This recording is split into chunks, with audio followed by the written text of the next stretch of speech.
Melanie Radcliffe was sitting in her third period English class, trying really hard not to fall asleep, listening to the droning voice of her teacher. "Class, your thesis papers are due tomorrow, and I am looking forward to reading all of your brilliant words," she stated with only a smattering of sarcasm. Melanie ran her hand through her long black hair. She hadn't made it past chapter 6 of the book they were supposed to write a 20-page thesis on. She tried, really, to keep reading, but The Scarlet Letter was the worst book she had ever been forced by a school to read. It even surpassed The Old Man and the Sea in its dusty, dry horribleness. Mrs. Reinhardt had seemed to sense the class's utter inability to read the book that she was so passionate about, and taking pity on them, even brought in a movie. Melanie had made it to chapter 6 in the movie too before falling asleep. If she didn't do this paper, she wasn't going on to her senior year. Her stomach nodded a bit. "I am especially looking forward to your paper, Miss Radcliffe, and I am also very pleased you decided to grace my class with your presence today," Mrs. Reinhardt continued. Melanie smiled, her cheeks coloring. It was true she skipped school, and English class in particular, a lot. The bell rang, and everyone packed up and filed out of the room and on to their next classes. For Melanie, that was chemistry, another class that she skipped more often than attended. She took her seat and again had to endure the teacher making a comment about her actually showing up. If they would just shut up and leave me alone, maybe I would show up more. She thought ducking her head, trying in vain to hide the blush that was creeping into her cheeks. Her entire day went like that. Melanie decided that she was totally skipping tomorrow. She would spend the day at the jiu-jitsu gym.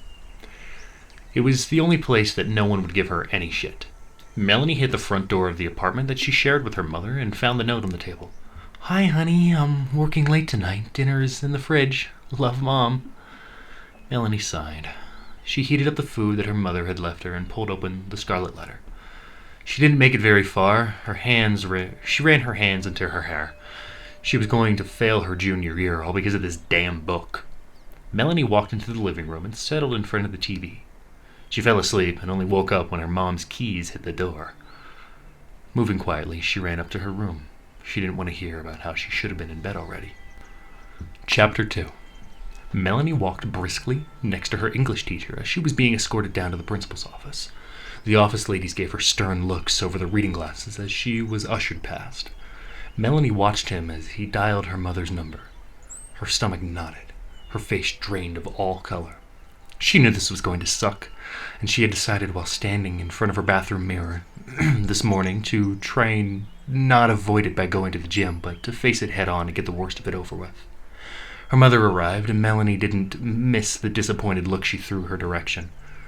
Deborah Radcliffe, even though she was furious with her, went to bat for Melanie, trying to negotiate a less harsh punishment than failing 11th grade for not doing the paper. Melanie was only partially listening. "Well," Principal Ryan said in his terminally bored tone, "I know of a program that may help Miss Radcliffe overcome some of her procrastination issues and may help her be more personable. It's called Outreach. It's an intense teamwork-oriented camping trip through a backwoods trail led by counselors, meant to teach young men and women the hardships of life while also teaching them coping skills. I think Miss Radcliffe would benefit greatly from this program," Mr. Ryan stated, looking over his glasses at Melanie. "And if I disagree?" her mother asked, with an edge to her voice. Melanie bit her tongue hard not to retort that she was only unpersonable because everybody thought that she was a freak because of her stupid premonitions. It was hard to be friends with people when all they thought you were was a freak or an attention whore. "Then she will have to repeat 11th grade. It's not just a matter of her not doing the paper, it's also a matter of her lack of attendance in her classes." "So I either go camping or I fail?" Melanie asked. She looked from her mother to the principal. "Yes." "Well, make the arrangements then," her mother said, taking her by the arm and lifting her from the chair. "I'm taking Melanie home for the remainder of the day. We have things to discuss." The bottom fell out of Melanie's stomach then. The rest of her afternoon was going to be filled with her mother lecturing her. Her mother did not in fact lecture her for the rest of the day, instead implored her to do her best and shine during this damned camping trip. Melanie climbed to the bed that night and shoved her face into her pillow, letting out a scream. It was all so frustrating. She fell asleep. A black shadow stalks the woods. Awakened and hungry it hunts. Prey is plenty. Young prey. It will eat and eat and eat. Melanie sat up in bed. She threw the covers back and padded down to her mother's room. Mom? She rolled over and sat up. Melanie, what's wrong, sweetie? Mom, please don't make me go. Tears started down her cheeks. Something bad is there. Oh, honey. Her mother opened her arms and Melanie sat down on the bed, letting her mother hug her. My hands are tied. You did this to yourself. Melanie cried harder. Chapter 3. Nick Tomasetti was sitting in the disciplinary office again. This time he had beaten the snot out of the headmistress' son for being a brat to one of the younger kids. No one saw what the stuck-up son of a bitch did to that poor little 7th grader. They only saw Nick launch himself across the lunchroom and laid out another kid. So here he sat. The disciplinary office was Nick's second home during school hours. It seemed he was always down here. He hated this stuck-up prep school with its pantsy stuck-up kids, but his parents insisted that if he wanted to get into the Ivy League schools and colleges, he needed this high school. The door opened and in walked his parents. They looked sterner than usual. Right behind them, the headmistress and his son filed in. The kid's nose was still crusted with blood from where Nick had decked him. He couldn't help but feel a twinge of satisfaction. The no-good bullying dick deserved it. Mr. and Mrs. Tomasetti, thank you for taking the time to come down to the office to discuss Nicholas's latest fighting incident, the chief disciplinary officer, Mr. Search, said gravely. Nicholas is in my office a lot, and I thought it might be time we had a meeting so we could get all on the same page, so to speak. Nick rolled his eyes. His father saw and gave him a frown along with a furrowed brow. Yes, it does seem he's down here a lot. Always for fighting, to be specific. Fighting on behalf of the other students who are being bullied. Maybe the school isn't as prestigious as I thought, if it can't keep its students in line. Nick dropped his head so no one would see him smirk. Nice one, Dad, throwing their hoity-toity bullshit at them. Headmaster Asshole spoke up. My son would never bully an upperclassman. This boy is a delinquent, and he obviously needs a wake-up call. With all due respect, Mr. Search, the disciplinary office hasn't made much of impression. Perhaps expulsion would do? He smiled smugly while Nick's parents gasped. Now, Headmaster, I don't think that will be necessary. Nicholas is a good student, and he holds 4.0 in all of his classes, and his transgressions with fighting are only in defense of other students, Mr. Search intervened. Are you threatening my boy? James Tomasetti asked incredulously. Marie Tomasetti placed a hand on his dad's arm. I would never presume to threaten a child, the headmaster said silkily. However, I will no longer allow the young Mr. Tomasetti here to wantonly beat up kids as he sees fit due to some warped sense of justice. I'm asking for punishment. What do you suggest, sir? Mr. Search asked, pinching the bridge of his nose between his fingers and thumb. The headmaster thought for a moment. There is a program for troubled and violent children called Outreach.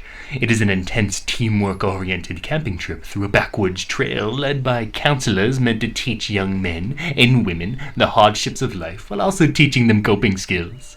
I think young Mr. Tomasetti would benefit greatly from the program. He already has leadership qualities. He grinned toothily. Or I could expel him now and save everyone further headaches. Mr. Search, surely you agree that sending Nick off to this wilderness camp is a ludicrous idea, James explained. Nick's eyes were wide. That sadistic bastard was trying to ruin his life. Unfortunately, Mr. Tomasetti, I do not have the final say. The headmaster does. He spread his hands as if to offer an apology. So, it is settled then. I will have my secretary make all the arrangements, and a letter will be sent home with the details of young Mr. Tomasetti's trip. Hopefully, upon his return, he would have learned cooperation and the use of teamwork to solve problems, as opposed to his fists. Chapter 4. Lynn Williams sat on the plane staring out the window at the miserable, rainy Pennsylvania weather. This just sucks, she thought to herself, as she rummaged around in her carry-on bag for a book to read.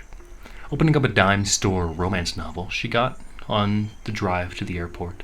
She shifted uncomfortably in her seat and put the book down on her lap. They were still waiting for the plane to take off, so, stretching, she looked around. The plane was stuffy, and her parents, to bring home just what a spoiled brat she was, got a ticket and coach with the rest of whomever was on this plane, was going to be dropped off into the wild of Colorado. Grace unconsciously reached up and pulled out the knot, keeping her long auburn hair off her shoulders. She combed through it with her hands and then retwisted it up into a knot again on the top of her head. Bringing the book back up to her nose, she tried to get lost in the story. Unfortunately, all she could do was replay the argument that got her here. "What do you mean you don't intend to go to Miss Porter's school for girls?" Grace watched as Darren Williams' face reddened as his blood pressure rose. Daddy, I really don't fit in here. I hate the Hamptons. They're just filled to bursting with the most superficial, the most meanest... Grace paused to get her breath, trying to rethink her approach. I just can't deal with the idea of being locked up in some school where they promote that kind of Stepford wife routine. I want to go to school with Aaron. It's another good school, private, very artsy, and they take exchange students from all over the world. I visited it with him when he was up with Aunt Margaret. Grace had obviously overplayed her hand initially and was now trying to reason with a man who, her grandmother would tell you, would fight the sun's going down if he had a mind to. "Oh, I know all about that school, young lady," Darren Williams snapped. "I told your Aunt Margaret this was a bad idea, and no daughter of mine is going to be attending one of those hippie granola love fest alternative schools, especially not one that is so co-ed." Daddy, is that what you think this is all about? Boys? Really? It has nothing to do with boys. If I wanted to, I could get into whole tons of trouble right here at home. The moment she said this, she knew that she had made a big mistake. "Oh, really now? Is there some young feather I need to put in his place?" Darren Williams' outrage had turned into a cold, hard anger. It was no longer flushed in the face. It was the complete calm that really scared Grace. Knowing that this was not going to go over any better, she resolved to telling her father the truth. No, Daddy, there really is no young fella. My issue is I don't fit in here, but at least I can come home and be myself every day. Grace felt the tears threatening to spill and paused again, taking in a deep breath. She didn't want him to think that she was being manipulative. She just wanted him to know how serious this was to her. I know you and Mama like the idea of a finishing school, and I know you both have big plans for my future, but Daddy, it's my future. I don't want to be one of those manicured and polished plastic trophy wives, Daddy, and no amount of spit shine is going to stop the dead from visiting. Grace held her breath for a moment. She knew that, or when there was nothing forthcoming, she hurried on. I know we left the family home in Valdosta, but the family curse was because the family curse was a thorn in your side. But I have that curse, Daddy. I'm just like Great Aunt B. I've talked to the dead for as long as I can remember, and they don't always understand that I can't respond when they want me to. And the more you ignore them, the worse they get. And you want me to live in an environment that won't allow me to connect them with that all? That's exactly what I want! Darren lost his temper completely. You need to learn how to live in the real world, Gracelyn, and with the real world does not include this foolishness! In the next breath, Darren Williams had called for her mother and informed them both that she was going to be sent off into the world to experience firsthand just how hard things really were in a world without his money. Next thing she knew, she was on a plane to an unknown destination in Colorado in coach. Guess what, Daddy? She sighed inwardly. There are ghosts here, too. She watched the spirit of a stewardess who looked like one of those ladies in an old Sears catalog in a uniform straight out of the 70s walk up the main aisle and smile at her warmly. The plane began to move, and Grace simply closed her eyes, willing herself to sleep.